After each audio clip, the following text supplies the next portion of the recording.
On Wednesday, the Choice News team arrived in Dominica to provide on-the-ground coverage of the 2019 general elections. One of our first stops was meant to be Salisbury on the west coast. However, we encountered one of many roadblocks. Moments after arriving in Dominica, we received photos and videos of what appeared to be unrest in that community earlier in the day.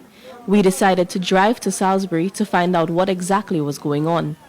However, on our way to the village, we were met by one of many roadblocks. What we saw was vehicles being forced to stop in the streets and persons being forced to forge a way through the roadblock on foot. After encountering the first roadblock, our team had no choice but to abandon our vehicle and continue our journey by foot. Along the way, we were met by several more roadblocks made out of a variety of items including rocks, furniture and car parts. As we drew closer into the community, we were greeted by a large group of between 50 to 65 individuals, mostly men, who had their faces concealed by either masks or t-shirts. The group initially appeared suspicious of our approach, but this suspicion appeared to subside once we identified ourselves as journalists. Although a few of the individuals had no issues being filmed, the majority of the group indicated that they did not want to be captured on camera. As a result, we proceeded on the agreement that we would not take footage of the group as a whole. We spoke to several of the masked individuals who explained the motivations behind their actions. All the people want is electoral reform. We have been begging scared for electoral reform for almost 12 years now. Without electoral reform, there will be no election on the people. People, I want you to shout, you people, hooray! No election! No reform! No reform! No reform! Yeah. All that could have been avoided. If you had not give us our ID card and our electoral reform, all that is not necessary, you understand? One thing we're asking for is to just come up for electoral reform and our ID card and everything finished, you know. If you win, you win. Unless they don't give us our voting ID card and election reform, no peace, no justice. And who will win? And if they do that, who win? Yeah. But if they don't do that, it's chaos in the place. And done, soldier. Imagine a whole village turning forward for the rights. God sent his son to die. And I consider myself dead already, right? Why? Because I'm willing to die. I make up my mind. We are not violent people from the Salisbury constituency. Only thing we want is our electoral reform and to clean the voters list and give us a fair election. If Mr. Skerrit win, we will agree for him to be our Prime Minister. We will. We have no choice but to abide. If he does not give it to us, he will have civil unrest. He will never have an election in Dominica.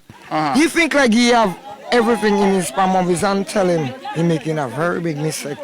When it comes to chance us, we have to do it. Skerrit, we tired of you are blunder. Last volley la jamun. Now is the time. Come Salisbury and tell people the amount of money you have of our own. So you step money. You have none afraid of the police as well? We cannot have man our own. Salisbury people is hard farmers, hard workers. What about my farm? What about my 146 acres? Since after the hurricane, never get nothing. I cannot pay to clean the land and bring it back. Always pay all kind of thing. As we were about to leave the community, we saw a number of individuals arriving carrying luggage.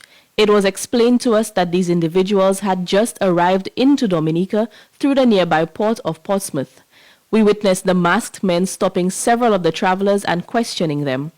Earlier in the day, we had also received photos which depicted travelers attempting to access areas of the coast by water in an effort to avoid roadblocks. We understand that a number of roadblocks had also been set up on the road from the airport. According to several persons we spoke to, many are upset about the large numbers of Dominicans residing elsewhere who have returned home in time for the elections. Many are convinced that the individuals have only returned to Dominica to vote because they have been offered financial inducements by the government. While there have been widespread accusations of that nature against the ruling party, sources on the ground claim that both the United Workers' Party and the Dominica Labour Party are guilty of importing voters. Under Dominica's Registration of Electors Act, it states that a registered voter may be deleted from the register if they are absent from Dominica for a period exceeding 5 years.